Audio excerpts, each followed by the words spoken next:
Right, Toby, thank you very much for coming on the podcast. Lovely to be in your office, and finally we're actually in a studio today as well, which is really, really cool. So I really appreciate your time.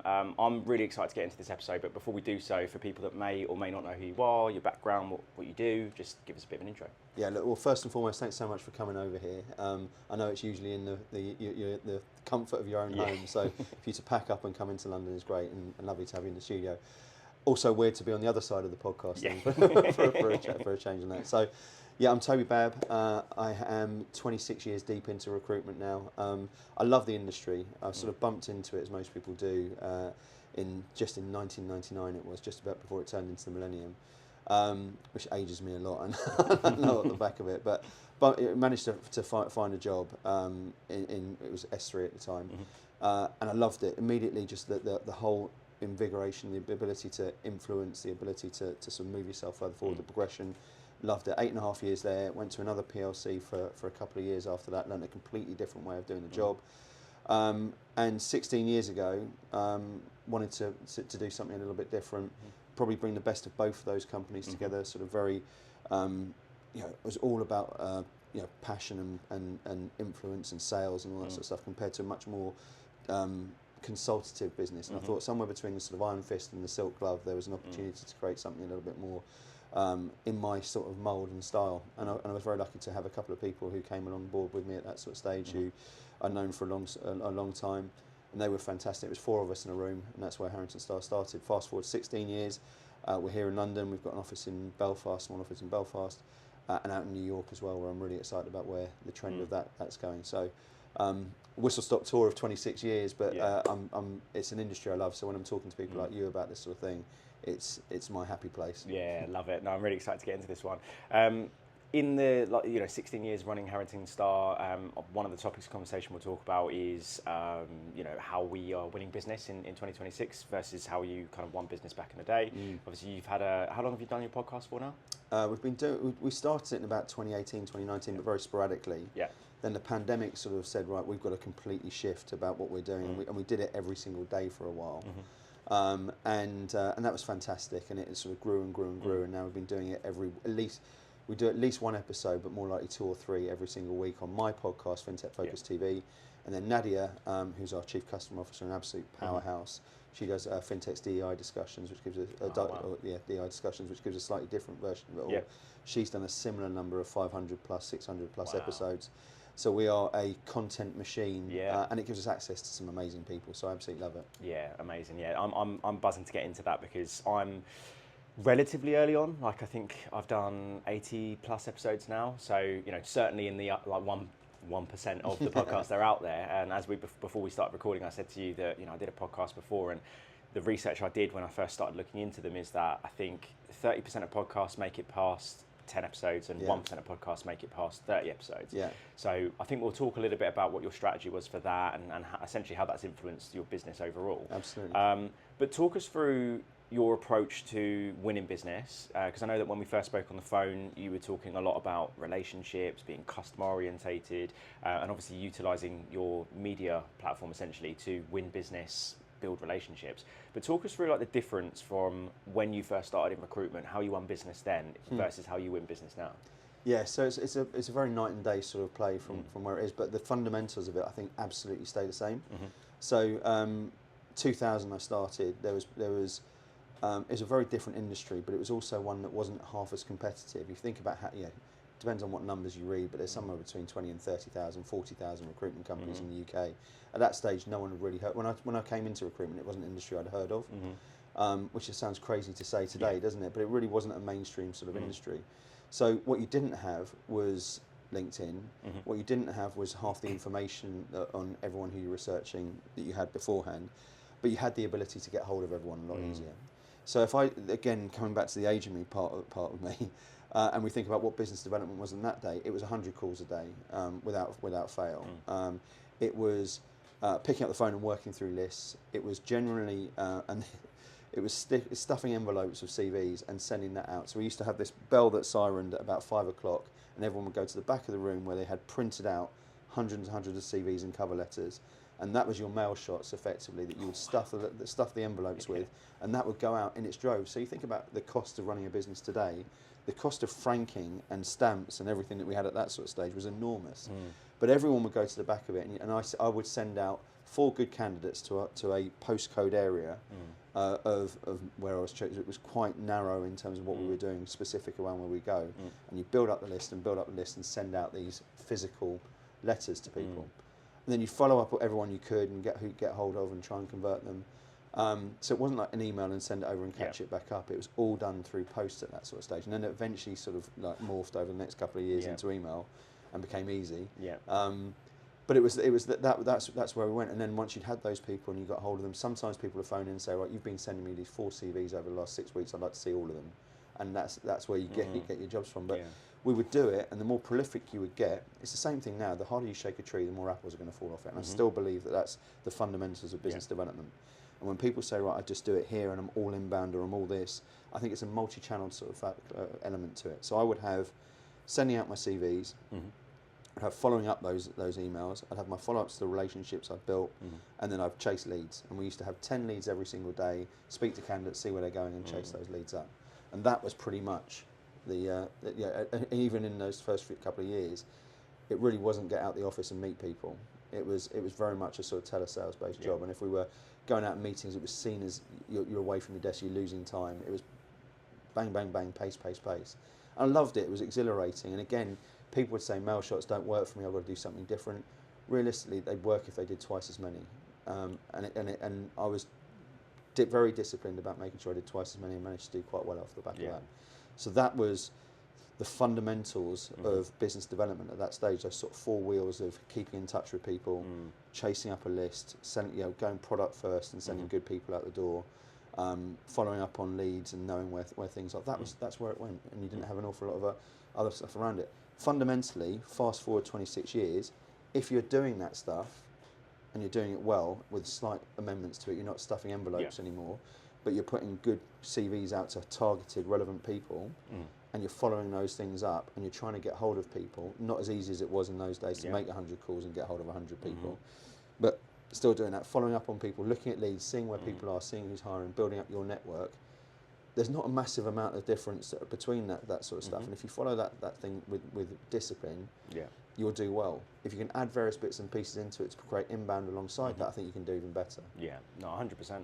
Hey guys, quick one before we jump back into the episode. If you are a recruiter who feels like half your week disappears into admin, follow-ups, data cleaning, and jumping between several different tools, then listen up, because this episode is officially sponsored by Sourcewell. Sourcewell is the recruitment productivity platform, and I don't just mean another tool that you'll forget to use. I mean the tool that actually gives you your time back. You can run your entire desk in one place.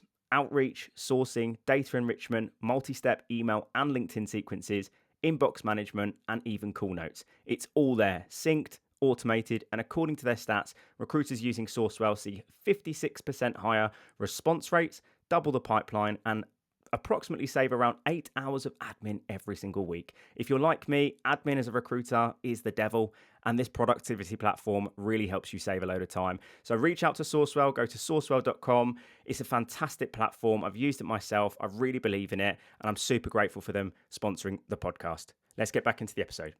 It's interesting because we spoke about a business that I worked with. I won't obviously name names, but they had that methodology, that mindset that you go and meet a candidate for a coffee or a client, in their office or whatever, you're away from your desk. Yeah. And this is, we were in the 2020s. I'm kind of looking around going, are you guys all right? Like, what the hell? And they're like, well, you can make 10 phone calls in the space of an hour by the time you've got on the tube to go meet that person. I'm like, right, okay. But building a relationship, and I believe I'm quite good at building relationships with people on the phone, right? Versus going and shaking someone's hand, sharing a coffee with them and talking about, personal stuff. They remember you so much more. Yeah. And I think these days, especially after the pandemic, when you couldn't go out and meet people, when I did meet people, it was the old elbow handshake, which was cringe. Or the foot tap. Yeah, really weird. And then it kind of transitioned, and everyone's like, we can do everything on Teams, we can do everything on Zoom. Yeah. And when I first set my podcast up, it was all remote because I just wanted to get the numbers out.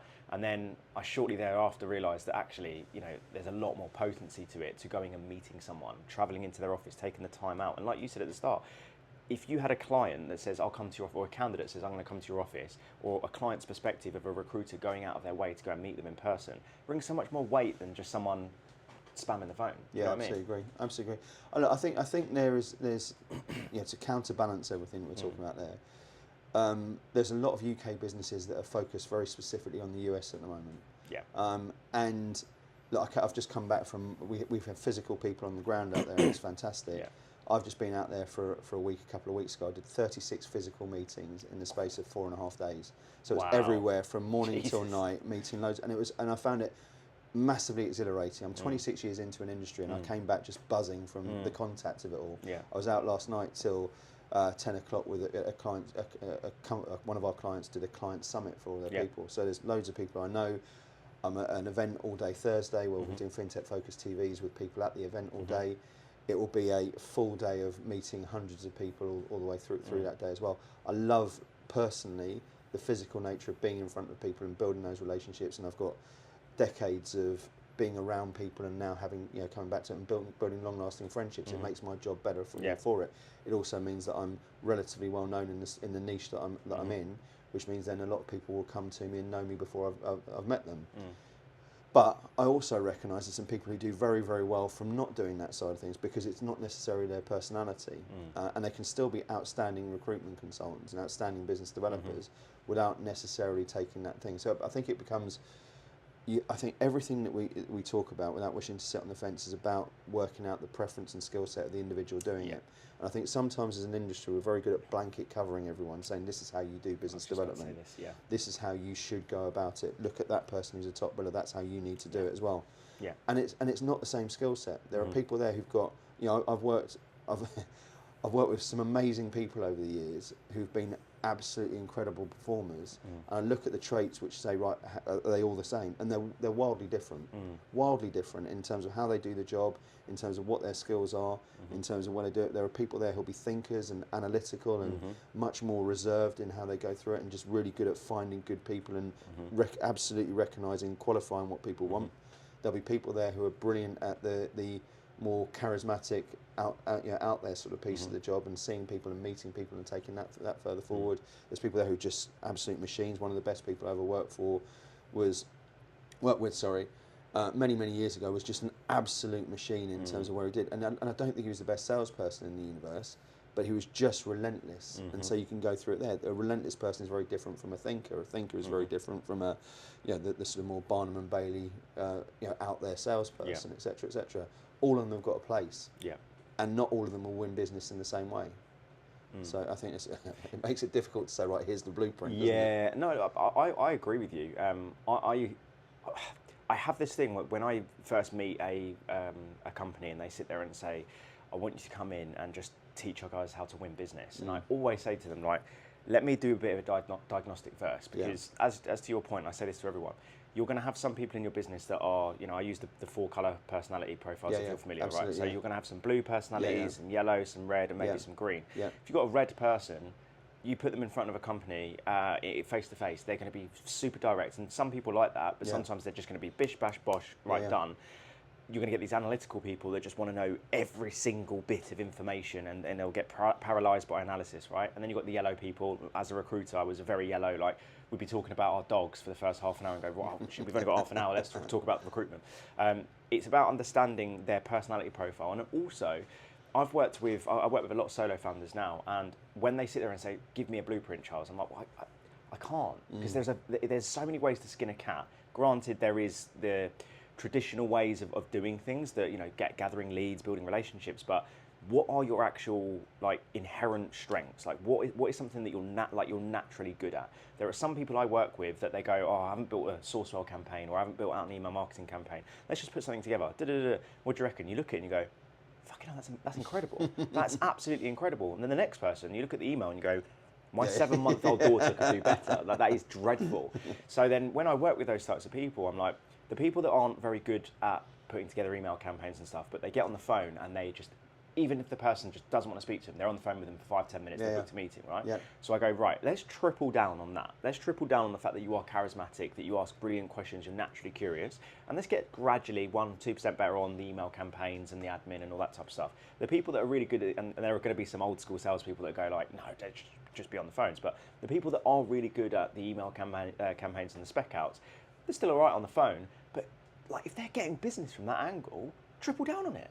It makes all the sense in the world. Like I've worked in businesses where we looked at the data and it's like 80% of this particular team's business was coming off of spec outs. Yeah. And they're like, well, they need to be on the phone more. I'm like, but they are. They're not doing the cold calls, but they're getting more booked calls than anyone because their email campaigns are so much better. Yeah. These guys' emails aren't great, but they're getting their jobs because they're just going to events, they're meeting people, they're shaking hands, going for beers and stuff. So I think you just triple down on what your natural, if that is even a thing, your natural skill set. Yeah. But then gradually get better at the things you're not so good at. And this is also sort of part of the issue that the industry, I think, has with things like KPIs. KPIs is a dirty word, and if I think about the number of people who've come to interview here because they said they've been beaten by KPIs beforehand, they've just been used in the wrong way and saying here's a blanket terminology of what people need to do. And if you look at every individual and say, right, where do they need to go on quality, quantity, or direction? There'll usually be one of those three things that they've fallen down on, and it's not universal. Yeah. So everyone's route to, £200,000, £300,000, £400,000, £500,000 worth of billing are all going to be different. And so I 100% agree in sort of tailoring it and working it around people. But I also think people have to be open-minded enough to try different things and move into different. If they say, right, I'm a brilliant email marketer, and that's going to be my one route to do it, and they don't then try and improve in the other areas, they're missing a trick. 100%. And I think if you can build up and say, right, I know where my strengths are, but I want to bolster those by 4 or 5 different methods to give myself the best possible chance of it all. It is a competitive industry, never more so than we are at the moment. So to stand out and to be brilliant, you've got to be absolutely world class at the moment. And the race to world class is about improving every single area. And I think sometimes people have this comfort blanket of saying, right, I'm not very good at this, so I'm just going to double down on that.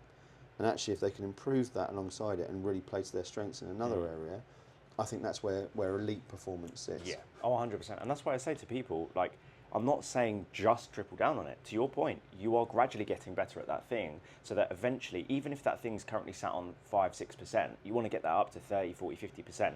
This part here sat on 75, 80%. That can get up to 99%, 100%. But you're still getting better at that. Yeah. And I can't remember who it was that said this to me, but it was a guy called Sheldon who's based out in Dubai, and we talked a lot about cold calling and his approach, and his whole approach is very orientated around targeted, personalised spec outs. And he was talking through his process of how he writes in-mails, LinkedIn messages and emails, and he's extremely good at that. But his point was that if you have someone that is really good at the email marketing, if you think, I don't know if this was similar in your business, but in my last company, Sourcewell was generating 99% of our jobs. Then all of a sudden, every agency got automated emails, and then it went down to like 5-10%.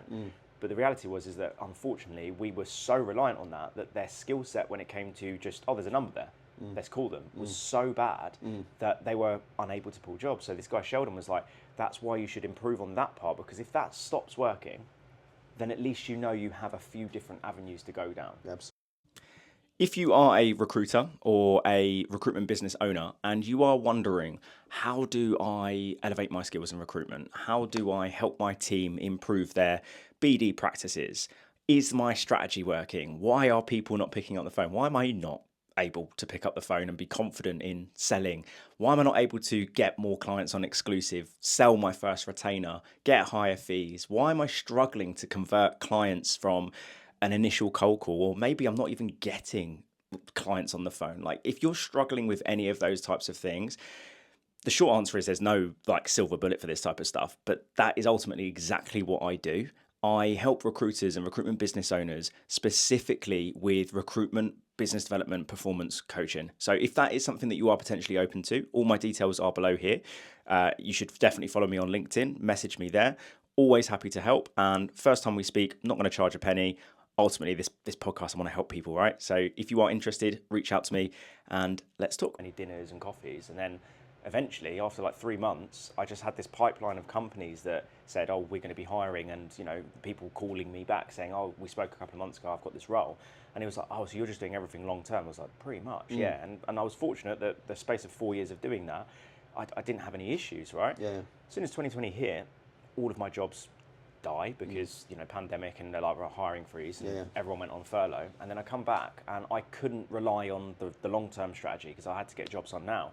And my boss Tim sat me down and was like, right, I know you can get leads and I know you know how to chase leads. You need to do more short-term. I love your long-term approach, but right now you're on zero. Yeah. Everyone here is on zero. You need to go out and get leads. And I was like, fuck, okay, cool. How am I going to do this? So we had a bit of a strategy on, speaking to active candidates. We had some alerts on LinkedIn for candidates that have just moved job. And I had a big list of my ICP clients where I was calling them and figuring out what the plans were in their team and stuff. And that's kind of how I built that desk up. The reason why I mentioned that to you is earlier you mentioned about back in the day doing leads. I think that is one of the basic principles now, right? And there's obviously some other bells and whistles that you can put on top of it and all the rest of it. But I, as someone that goes into a variety of different businesses, that's one thing I see recruiters really struggle with these days. They can't seem to get a lead, let alone on the first call, but even calls down the line, whether it's the way they're asking it, the way they're approaching it, they really struggle with it. Well, do you know what? There's so many different types of leads. There's the other side of this as well, and I agree with you that people think in different ways. But there's just a plethora. I don't think it's ever been easier to get an idea of who's hiring where. So I'll wind back a little bit to a conversation I had, and I invited about 6 different people, a couple of people from the industry, friendly people from the industry, people who had networks, etc. I had people who were from our customer base, I had people who were technologists, just a room of really interesting people. Yeah. And we were talking about the whole concept of it was future-proofing. Future-proofed was the name of the day. And we basically said, look, what would happen? What would be some of the conversation? Where's the industry going? How do we make sure that this is prior to AI? But we were kind of figuring that the industry was going to get disrupted, and how do we make sure we were future-proof and relevant from it? And I think the industry has been very much like a cockroach as it continues to sort of evolve and be very hard to kill. And I do believe that with the AI revolution, we will adapt to it in the same way we did job boards, in the same way we did LinkedIn, in the same way we've done all of this sort of stuff. Utilise it to become your strength and force moving further forward. And that's where I believe it will go. But we sat there and said, right, what we do? And I went away that weekend and I sort of drew up this sort of supercomputer that was in my head about what would it make it as easy as possible to do the job. How can we make it easy? And I came up with this sort of program called Star Recruiter, which is a mixture of analytics, of lead information, of automation, of information coming through to the consultants, which showed them, right, if I've got a great candidate, where's the sort of best places for me to take those candidates, who'll be most interested in my network, of who I've gone before, what's the weighting of all that sort of stuff. News and information coming through, Series A, Series B announcements, etc., giving me fresh leads that come into my inbox. We've got all of that now. All of those things which we were talking about is a sort of interoperable solution to how you can build it into your CRM with Bullhorn users. There's so many different things that you can do that makes it never more easy to do it. So I never subscribe to the fact that it's difficult to find leads. You should always be talking to people, and the more trust you build up and the more relationship you've had with people. If it's transactional, you're always going to struggle with leads. If you build relationships, you'll find out who's looking. There's site leads. This is someone who's been in your space and all the places there that they've worked in the past, who've hired people in their marketplace. There's information that comes into you left, right, and centre all the way through. I'm constantly seeing stuff on my LinkedIn. There's tools which will give you that information which you've had never. More velocity. So the concept of actually finding out who to speak to and what information you can do and where to take your best candidates and all this sort of information, even take to link to LinkedIn Talent Insights and finding all this information. We're information rich, and if people utilise that information and try and get really good at funneling that through and building it into a proper workflow for them, I genuinely think the ability to do to 10x your performance is out there at the moment, but it takes a little bit of thought. And what generally people to do is to become robotic, which is why there's that classic 20-80 ratio where 20% of the industry will do 80% of the performance. And I don't think that goes away too much. But I think right now, as things get easier and easier on the surface of things to do stuff, with potentially slightly more challenge around it, I go back to S3 2000 to 2005. And look at the performance levels that the best people were getting in there. And it's not wildly different from what the best people are doing now. So what you've got is rising cost and probably relatively stagnant performance per head in the industry. Whereas you think about inflation, like when we started, I looked at the other day, £160,000 worth of billing on an inflation calculator is £250,000 worth of billing now. So 16 years on, your 250 billers aren't 250 billers anymore, they're 160 billers. And people don't recognise that sort of thing, and it's always the same metrics of where we want to go. So I want people to be sat there and thinking, right, my performance now, my expectation should be 5, 6, 7, 8 as a perm recruiter, or can I be someone who does £1 million off the back of that? And if you're going to do that, you've got to do something differently. And what people do is they latch on to the same sort of stuff. They utilise the tools to make their life easier, rather than saying, right, let's utilise these tools to make me much more efficient. And if you're much more efficient, your productivity goes up. And now we're talking about, look, going back to my market was NT4 support in Surrey in the year 2000.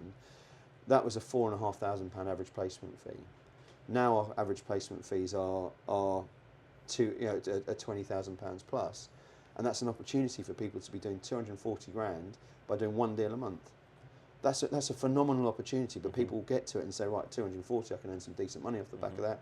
It's relatively straightforward to do it. But if you're sat there and thinking, right, I can turn that 240 into 480 by doing 2 deals a month with the same sort of stuff and all this tools behind me, that's an amazing opportunity. It's a life-changing opportunity for people. So my job, our job, is to make sure people are motivated, educated, progressing all the time. And I love the name of your podcast. I said it before we came on. 1% Better is something I genuinely believe in. And I also believe, one of our founding values as a business is Kaizen, the Japanese manufacturing principle of continuous improvement. And I think this industry, when it's at its absolute best, is full of people there who are constantly looking to get better. And I think we've gone from a transactional sales job into a much, much more respected, consultative, value-added business over the last few years. And I'm really pleased with where the industry has developed and going and how it's seen and reserved, but we have to keep on getting better to do that. Yeah, no, I totally agree.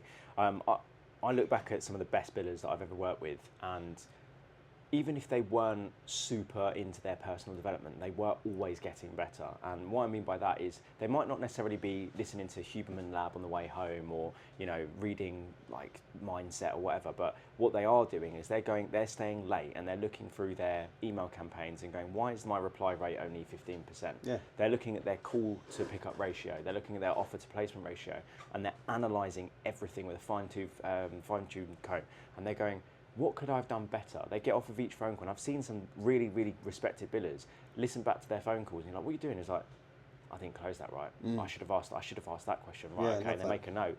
And those types of billers, you just see that's the reason why they're in that top 1%.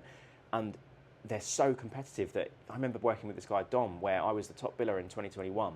And I just remember seeing him silent in the corner, just like, you just closing in on me. And because my mindset towards the end of 2021 was I knew I was going to get into L&D, so every single time I put a deal through the system and the music starts blaring, everyone's going like that, I'm like, I'm not that, I've kind of been there, I've done that. I'm more interested in helping other people now.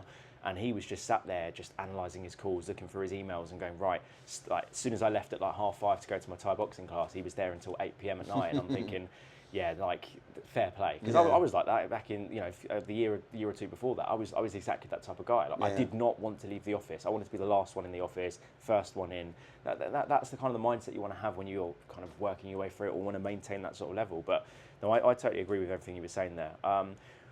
When it comes to, so you've got a load of tech to help get these leads and stuff. What about for companies or, maybe like solo founders that maybe they're not utilising the tech enough, but they are speaking to a lot of people? What I said earlier, the thing that I notice is I think that there's a way of gathering that type of information. And to your point about not coming across as transactional, and something I say to people is that when you're like CV stripping, doing like the basics, right? You're trying to get references, referrals and stuff. From my perspective, and I'm curious to hear yours, I always believe that, yes, it is for your interest, but it's also for their interest.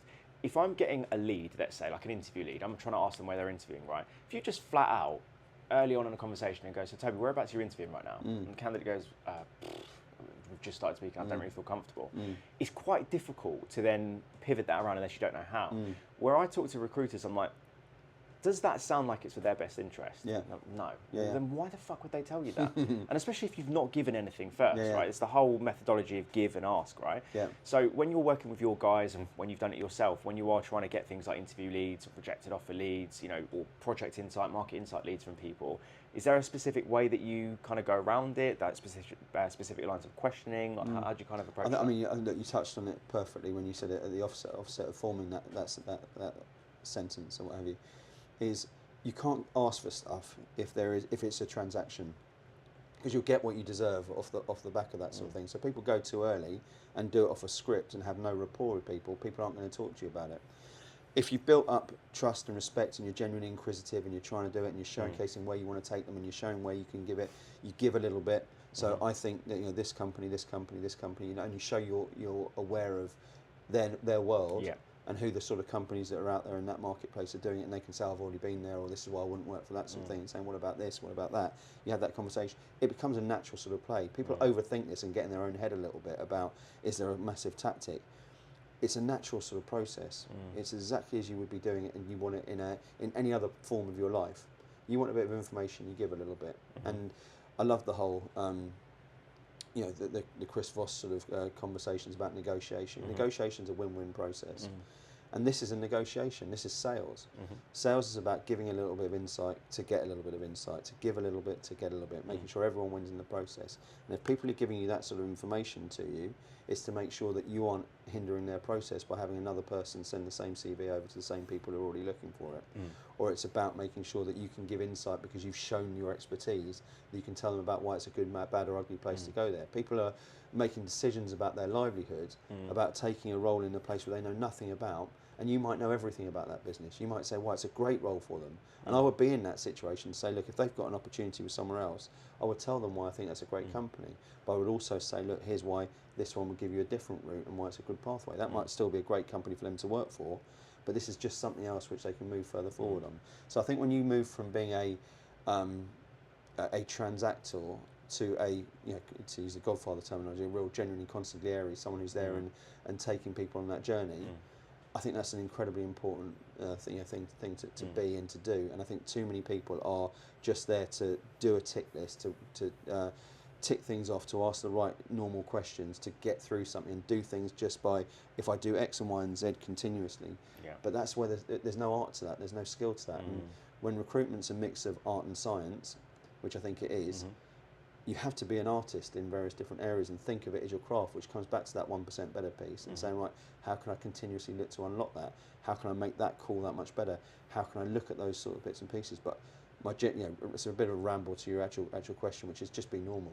Like, ask people questions and showcase a little bit and give a little bit. You'll get everything you need to. Yeah. It's when there's no rapport built up that you're going to struggle with it. Yeah, 100%. There's a few things to unpack there. The mirroring and labelling part of the Chris Voss stuff, I absolutely love that. When we first heard about that type of stuff, we used to have a bit of a little bit of banter in the office where as soon as you would mirror something, you'd like look someone in the eye and go like, so someone would turn around and say, I'm looking 50k. You'd look someone in the eye on the phone and go, 50k, and people just would laugh and they'd be like, it sounds like money's really important to you. And it's just like a way of like ingraining the habit with a bit of humour. It was really, really funny. But I think to your point around this, and this is great advice for people, right? And this is stuff that I echo all the time. If you've built rapport and you're doing it in their interest, it won't be as difficult. And if a candidate still then says, look, Toby, I'll be honest, I'm not comfortable telling you where I've interviewed right now. The reality is there's a reason why they don't want to tell you that, or you just haven't built enough rapport, or finally, you haven't asked it in the right way, in respects to you've probably asked it in a way that you need that lead because you have a KPI to gain leads. Yeah, right? People talk, they can smell commission breath on people. That's it, yeah. I'm pretty sure that's Josh Braun that said that, yeah, 100%. That's another thing that I integrated in my last business as well, is like, how can we get our consultants to stop smelling of commission? You are consultants. And what you said there, by the way, I've not heard someone say this, that a mixture of art and science. I think that's brilliant, because there is a science to how you do this, like the sweet science of boxing, but there's also an art. And I think that's so eloquently put. I 100% agree.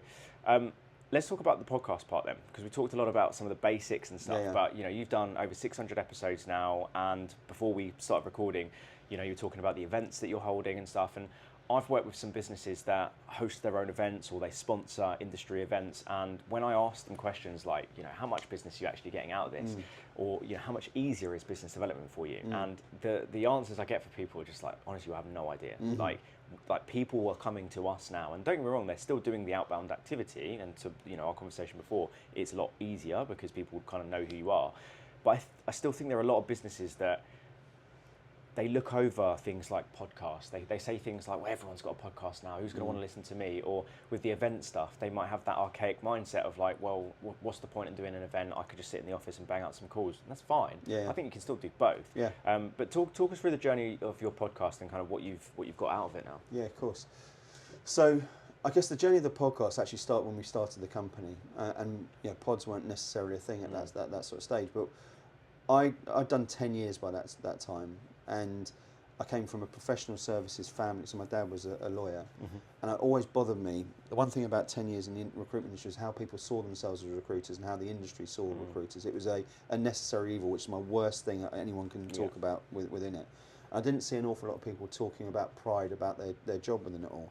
But then I can go around this square mile we're in at the moment, and I can go to any CEO of any of the businesses, and the largest to the smallest, and say, what's the most important part of your business? And they'll probably say the people, but what I actually think they mean is the right people. And I think when you look at the right, there's a big difference between people and the right people. If you've got the right people, your business goes further forward. If you've got average people, and a great product, your company's great product won't get you to where you want to be. But if you've got amazing people and a dodgy product, you can make your product fantastic off the back of that. And I think it's so important we recognise that, you mentioned the word consultant earlier on. I think we recognise that's where we're at. Our industry at the time, 2010, was still seen as a necessary evil. And I think what we wanted to do was not just put bums on seats, but add value to it. We had this really interesting specialisation in financial technology, which is where we sit. But we had end users, so banks, hedge funds, asset managers, brokerages, exchanges. We had vendors, we had service providers, and this big ecosystem around it. And we were sat there in the middle.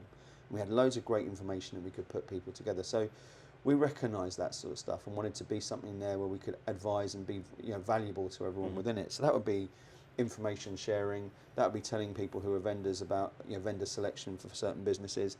Then we started doing a magazine, and we got a designer in who was the Sunday Times designer at the time, who was one of my sister's ex, so it was quite helpful. And he still does it all for us now. Oh, cool. But we were doing loads of magazines. Then we said, right, let's get people together.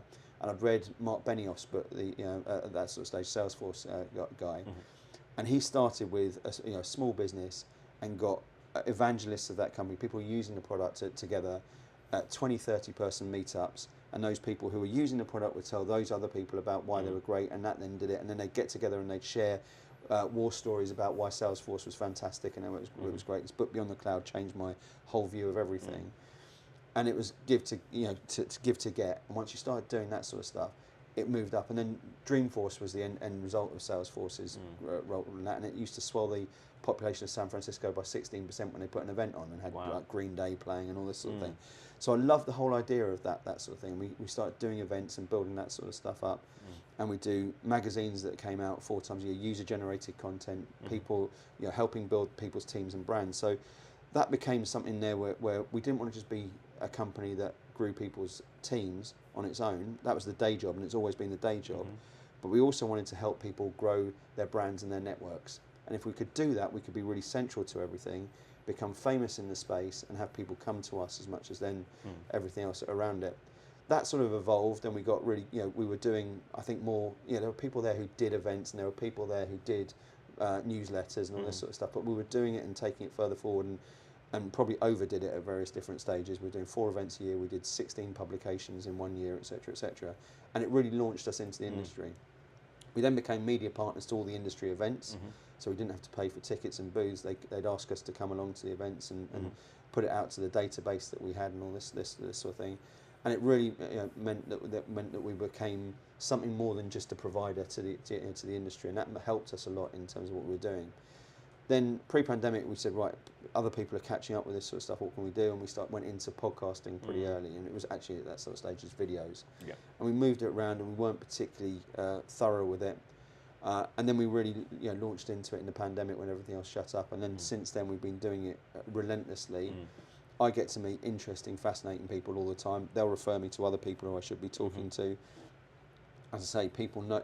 I was at an event yesterday. 3 or 4 people came up who knew me already, and that's an amazing way to deal with people, and it makes it so much easier to then converse and turn them into customers off the back of it. People who come into the office, they can suddenly be people who are customer of ours based off based off coming in on for a different thing to help them grow their brand. The more helpful you are, the more stuff comes back into it. The magazines, we've got a magazine coming out with the influence list, 100 different companies we've got a panel of 10 different judges who said the companies they think are going to move the markets next year. That magazine is a high quality magazine. There's 25 different articles from people who are in our customer base who are giving good content out there. Immediately associates ourselves with that. We've got 350,000 followers on LinkedIn who can see that sort of stuff. There's a database of 500,000 people, and all of those people are now churning with content every single week, saying that's valuable, that's helpful, that helps grow our brand, that helps grow our network, that gives us information and insight. So all of these sort of things have come through. Nadia's podcast, unbelievable. The event yesterday, we had 485 people sign up to that event. Usually you've got a 50% attrition ratio plus at a free event that people come to. We had 3 companies sponsor it from our network, from our industry. International Women's Day. 275 people were in the room, and people were having to get turned away at the front gate from it. That is phenomenal for us. And again, in a time where diversity is something which has got a little bit of a heat from it with everything that's happening in the world at the moment, to have that sort of support and that sort of brand and see it over the last 5 years get bigger and bigger and better and better, and the quality and the people in the room, everything we're doing on that, Nadia's podcast. So, her tribe was there yesterday, and once you've got a tribe and you've got people who believe in you and support you and go to bat for you and refer and know, like, trust, and then not only know, like, trust, buy, refer, repeat, those sort of things is I think an incredible funnel to go through. And it's great fun, and I think I've met some incredible people, turned them into incredible clients, and turned that into incredible friendships over time as well. And that to me is something which is massively rewarding, both from the business point of view, but also from a personal point of view. I want it to be something more than having people get into a room and make 100 calls a day. I want people to be building those networks, being really valued and valuable, and really enjoying what they're doing. So it's all of the stuff that we do around that, it's all focused on saying, right, how can we make sure we're putting more business coming into it all. There's a client of mine who talked about the inevitability of their product at one stage. So they felt that their product had become inevitable. I think about a American Olympic swimming program, and they said over the doors of their training centre, it was the purpose of this organisation is to create an environment where the success is inevitable. I think my job and Harrington Starr's job is to make sure that this is an environment where success is inevitable, because you've got the brand, because you've got this superpower of jobs that will come into, because people know the brand and like and trust the brand. That job should be the easiest job in the world for people to do. We've got the tools and technology that, as I say, when you get to your desk, you've got this funnel of information that makes your job easy for you. You've got the tools to be able to go out and get in front of people you want to get out to. I had to, coming back to what it was like beforehand, 26 years ago, we had to genuinely go through the yellow pages and phone up people to say, right, who's your IT manager? Because you didn't have LinkedIn. Yeah. So we had to spend half our day finding out who the right people were, pretending to be from post rooms or doing an event for Microsoft to get the reception to effectively give us the name of who you need to speak to. That's a complete change from the information age that we live in at the moment, where access from Zoom Info or Sourcewell, whatever tool you're using gives you the mobile numbers and the emails of everyone who you need to get to, and LinkedIn and all that sort of stuff.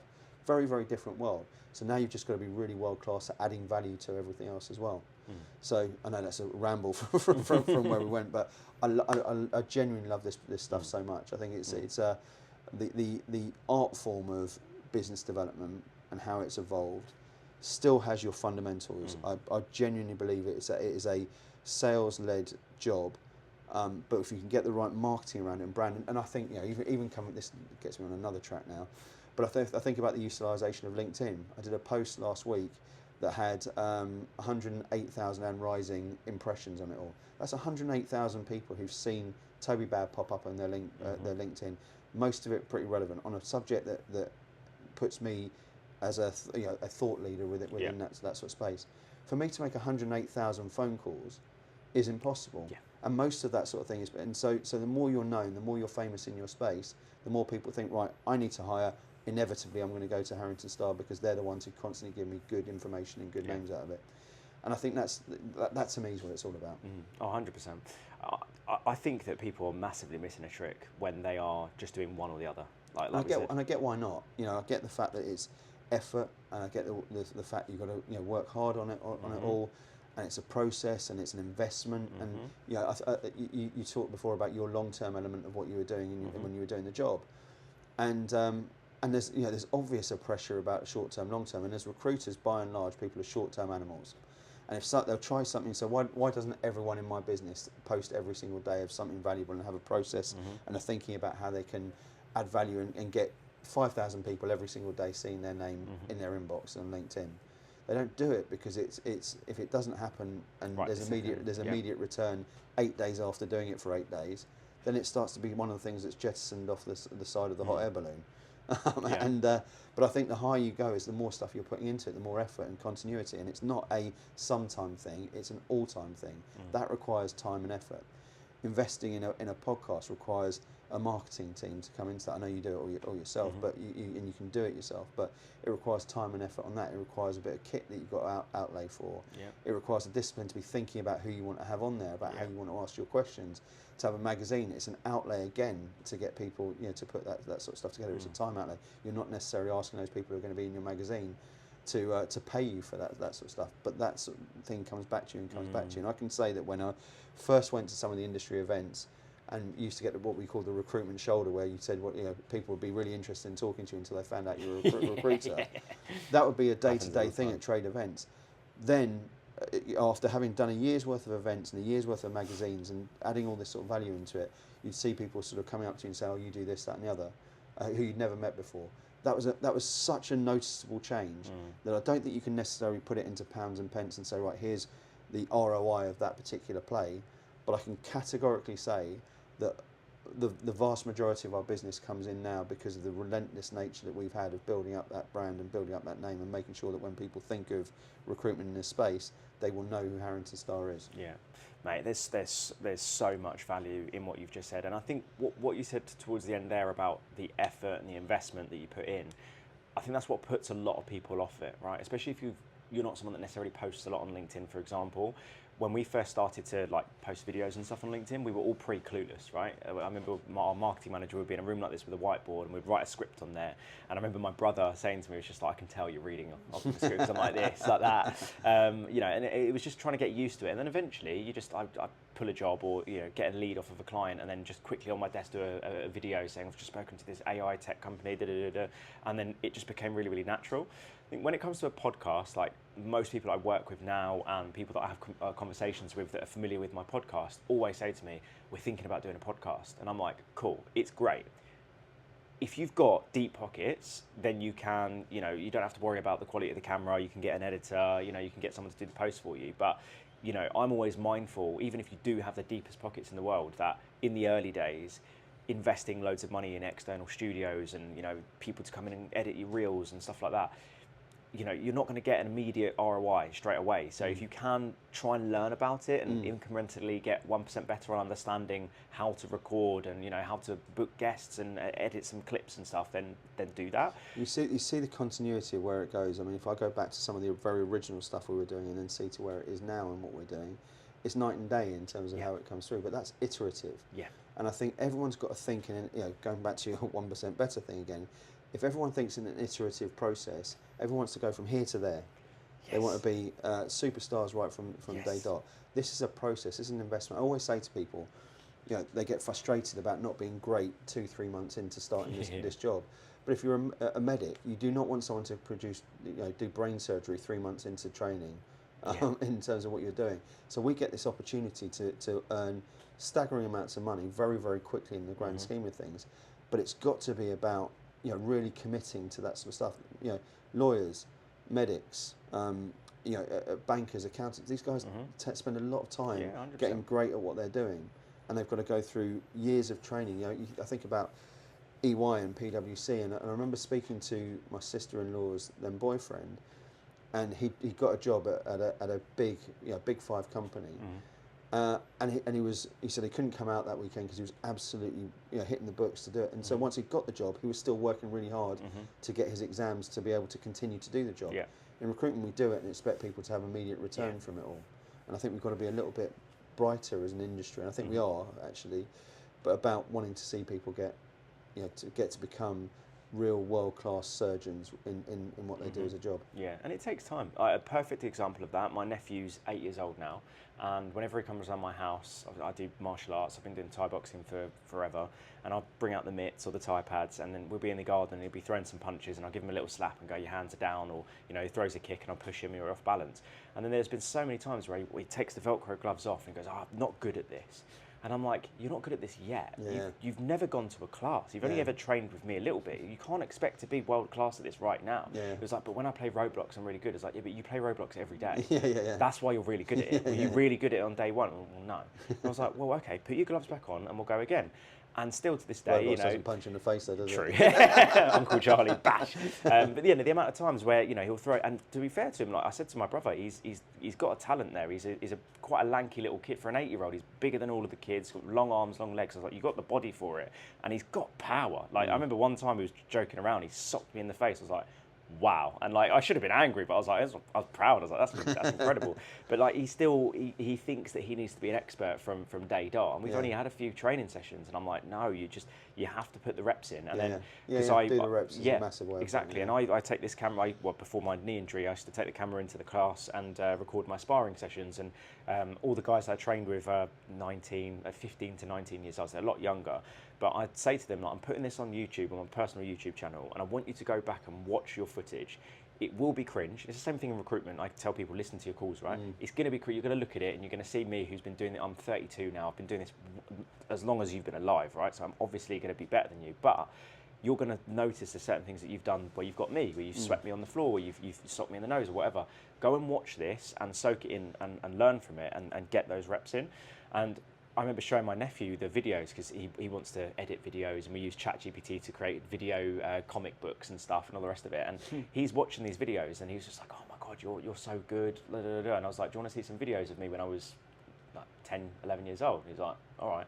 Show him videos and he's laughing his head off. I'm really skinny and I'm like terrible punches and kicks. I was like, I was terrible. Yeah. I didn't have talent. I was the smallest kid in school. I was rubbish. Yeah. But you put the reps in, you put the time in. Absolutely. And it's such a beautiful thing. Now I've got a daughter as well. It's such a beautiful thing especially with like kids as well. And you see that, and and this is why I love what I do. When you see someone's like mindset shift and there's oh, I can do that. And then when you see them do that, and then it's like, oh my God, you've done it. Like in recruitment, when you see someone overcome the fear of a cold call, have a great conversation, ask all the right questions, they get off the phone, look at you and go, oh my God, that's amazing. That for me is just, it's beautiful. It's wonderful, isn't it? But listen, I've really enjoyed this conversation, so much value in this. But as you know, after every single episode, how can people get 1% better following today's episode? So, coming back to that whole thing of me loving this whole concept, I think getting 1% better, if you boil it down, it was really thinking about what can I pick up, how can I get a curious mindset, how can I keep on thinking about where I want to go, and I don't think that has to always be the industry. I think sometimes we look at things, but we've mentioned Chris Ross before. We just spoken about Thai boxing. There's inspiration from everything around you, and I think if you're curious about what does world class look like in your thing, we've had sports psychologists come into this office. We've had people from the SAS come into the office. We've had people from all sorts of walks of life. I spend a lot of time with people who I think are fantastic in loads of different things and how they do it. There's lessons everywhere around you. I read a lot. I love reading. I love seeing. I've got a whole load of books on all sorts of performance, mental strength, around sales, around all sorts of marketing, all these different things. If you want to stay there and just do what you can do, I think you'll always sort of stay at a certain level. And actually, the 1% better philosophy is about a compounding interest of excellence as it moves through. If people can come into this industry and say, right, what are the best people in the industry doing? How can I watch your podcast? How can I watch some of the other pods that are out there in this industry as well? We've never had more information about how people are doing it. I go back to when I first started, and everyone was against everyone else. It was everyone's hiding their own homework. There was no networks, there was no information, there was no podcast, there was probably Breakthrough, which was a book that was out there at that sort of stage. But that was the seminal book on recruitment at that sort of time. Now there's loads of different books around how people are doing it, loads of different thought leaders around what they're doing with it within this industry. There's never been a time of more information that allows you to be better at what you're doing. And if you can soak all that sort of stuff up and have that constant desire to want to improve and take the lessons and think, right, how can I impact that into my workflow? And ask questions of people around you, ask people the questions who've been doing it, go to events and talk to people in the industry who are where you want to be. That to me, I think, is always going to be the best part of it. Be curious, you'll get better and better and better. And then it becomes sort of absolutely intoxicating. I like the infectious nature of learning and how it sort of becomes very much part of your DNA. Love it. What a fucking answer. Before I do let you go, I've got a collection of personal development books at home, and I made this effort that I won't buy a book unless it's been recommended to me, and I've got dozens at home. And my wife always says, like, she gets like fancy. When are you going to books. read them? She says. No. I'll drive Wait.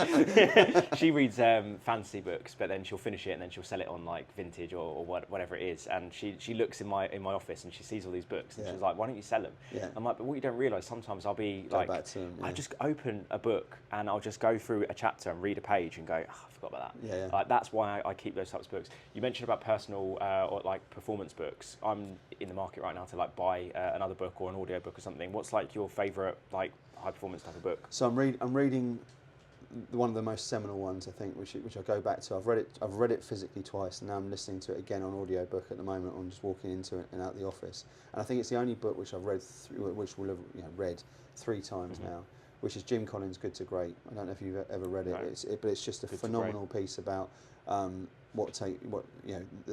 it's an academic study effectively of businesses that have gone from being good sustainable business to sustainably great. There's lots of businesses that go up and then down and disappear, but these are some of US's biggest businesses who've gone on to like incredible stages of continual growth off the back of it. And it's got things like the right people on the bus, loads of things which you'll have heard and see from it all, but it all comes and stems from Jim Collins, who I think is one of the most widely respected leadership and business authors of all time. So for me, that would always be my go-to. Cool. But I can talk about that for 100. I've got so many more. I love the bits where sport and business meet. Yeah. I love the bits where you can take stuff from military, different areas, and try and weave it in. I think some really good recruitment books that are out there as well. But if I was to go to one, Jim Collins, Good to Great. No, I'll be listening to it on the way home. Mate, thank you very much. Love to really see you. Really Thanks for appreciate coming it. Nice one. Thank you. Thanks so much for watching or listening. Make sure that you are liking, commenting and subscribing / following the show, whatever platform it is that you are watching / listening to this on. Also make sure that you follow me on TikTok so that you don't miss out on some clips. The monthly newsletter gives you a roundup of the episodes that happened in that month with some actionable takeaways for you guys. It's going to help you get 1% better in recruitment. I would love for you to comment or message me what your biggest takeaway is from this episode. And if you or someone that you know is interested in coming on the show, as you can see, we have had such a broad variety of people that have come on the show, all in the aim to get you guys 1% better in recruitment. So if you want to help support me with the show, make sure that you're getting people in touch with me, and also just reach out to me as well around the recruitment coaching training piece. That's ultimately how I fund this podcast, right? But loving doing this. Thank you so much for watching, listening. Can't do it without people that watch and listen to this podcast. Thank you so much, and we'll see you next week.